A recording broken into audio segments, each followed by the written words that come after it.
It's getting really hard to defend Brian Daboll and to continue to try to find reasons to say that he should still be the head coach of the New York Football Giants. You're watching Giants Now by Chat Sports. I am your host, Marshall Green. In today's video, I didn't make it with the intent to bash Brian Daboll. That's not the goal. My goal of today's video is for me just to talk through my thoughts and for you guys to hear where I am at. The facts are the facts. The New York Giants have not won a lot of football games recently. In fact, they are 13, 35, and 1 in their last 49 regular season games. Not good enough. And I can already hear people in the comments as the Giants are 1-4 heading into Thursday Night Football against Philadelphia Eagles saying this, but Marshall, you said this season was never about wins. You said this season was about developing Jaxson Dart and seeing if he was the quarterback of the future. And you know what? I agree with you.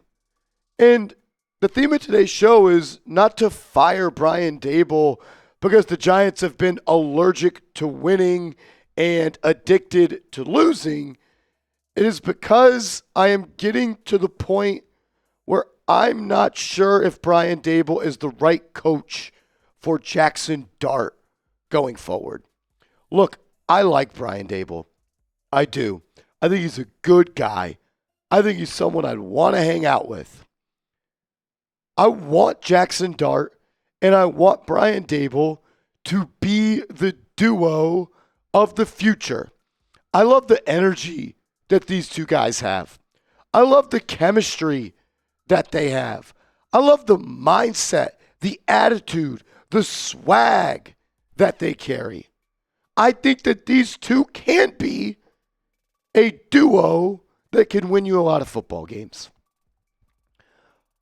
But I'm not sure Brian Daboll is best for Jaxson Dart. And I did video after video last year where I said I would have fired Brian Daboll because I didn't want a head coach and a general manager that deserved to be fired who were brought back on the hot seat. That's what John Mayer said. If I'm feeling this way next year, we're going to be having a different conversation. I wanted to fire Brian Daboll because I knew the Giants needed to draft a quarterback.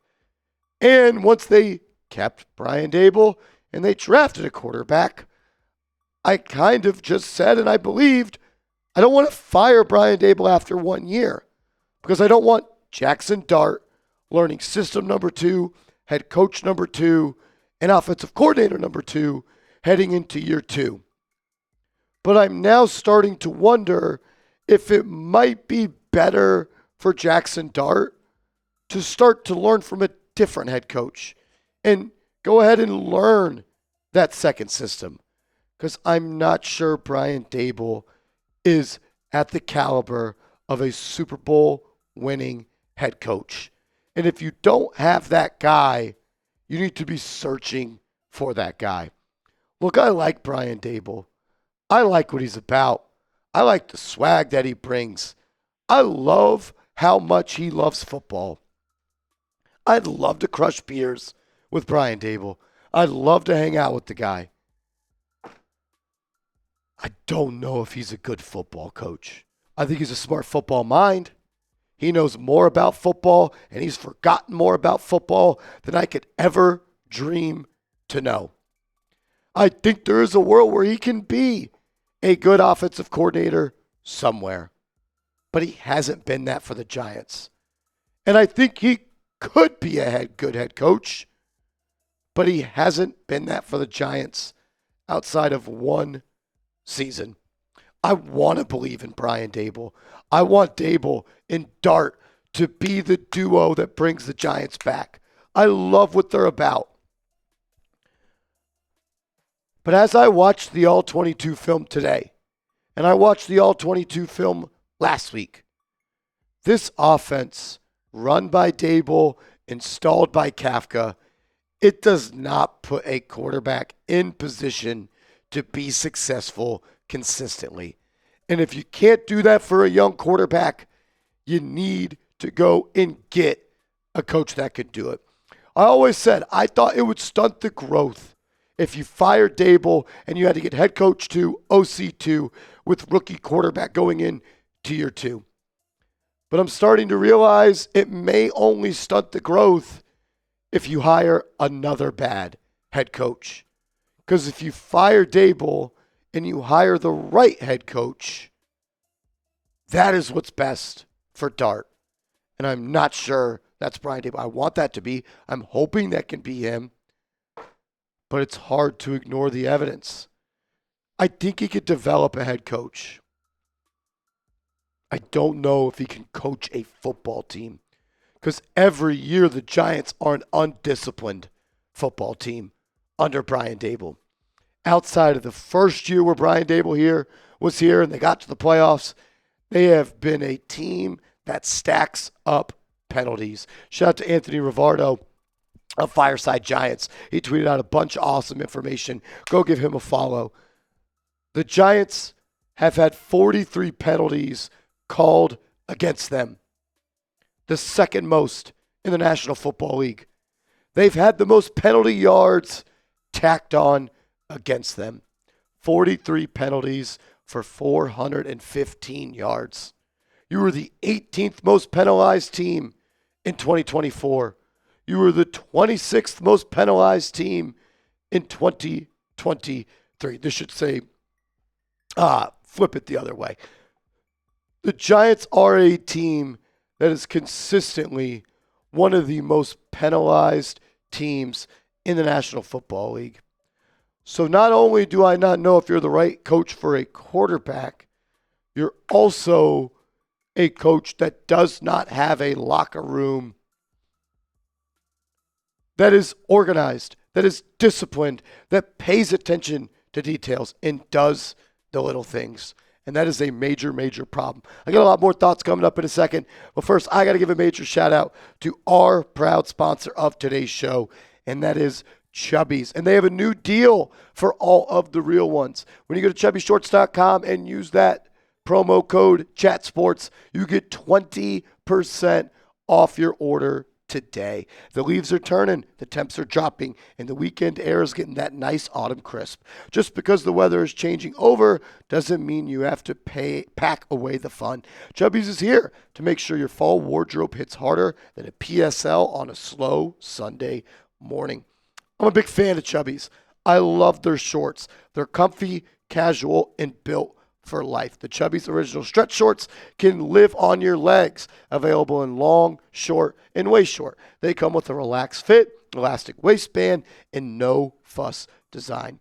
These are the kind of shorts you'll forget you're wearing until you get an onslaught of high fives and compliments. Whether you're layering up for tailgates, lounging through lazy Sundays, or just leaning fully into fall comfort, Chubbies has you covered. For a limited time, Chubbies is giving our Giants Now listeners 20% off with our code ChatSports at chubbyshorts.com/chatsports.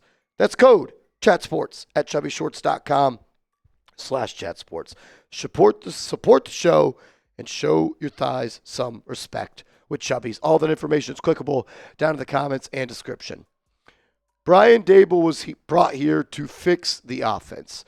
Fix the offense, identify who the next franchise quarterback is, and develop that franchise quarterback. It's hard to develop that franchise quarterback when you don't score points. Brian Daboll was supposed to be some quarterback guru, some offensive genius, a guy that comes from Buffalo, comes to coach the Giants, and fixes their offense. Except the New York Giants score the 28th most points per game this year, the 31st most points per game in 2024, the 30th most points in 2023. And in your best season, you barely cracked the top half.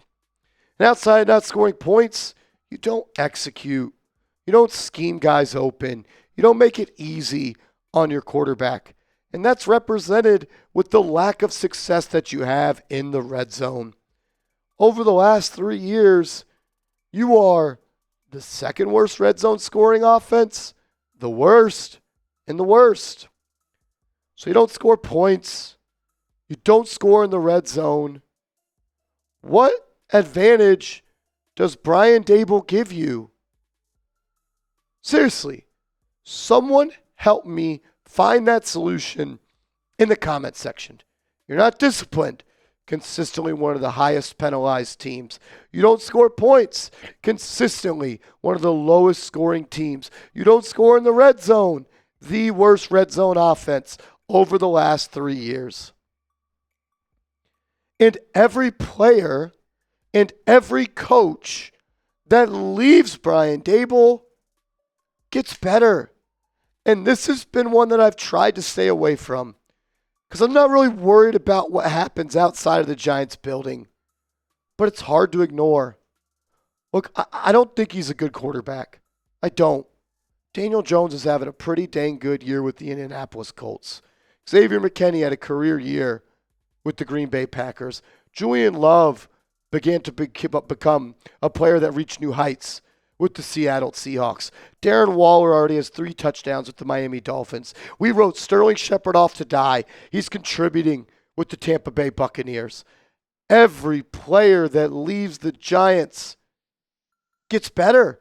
And every player the Giants bring in gets worse. What free agent has come to the Giants and leveled up their level of play with the Giants? What veteran has joined this team that has broken out with the Giants? Paul Skattebo and Javon Holland are not playing good football this year. Like, maybe you want to say Brian Burns, but Brian Burns got paid $150 million before he even joined the New York Giants. Bobby Okereke, he got big money before he came to the Giants, and last 2 years he hasn't been all that good. Like, every player that leaves does better. Every player that comes here regresses or stays the same. And on top of that, you have a terrible coaching staff every single year. Like, and it's not that you've hired the wrong guys, which you have. You've made move after move after move at the coaching staff, and none of it is fixed. Shout out to Bobby Skinner of Giants Nation Show. He's crushing it. Go support him. The Giants' 16 penalties by DBs is the most for any DB group in the NFL. You just fired your DB coach last year, and you have a new DB coach this year, and they're unorganized, and they're not disciplined. You're on like your 15th play caller.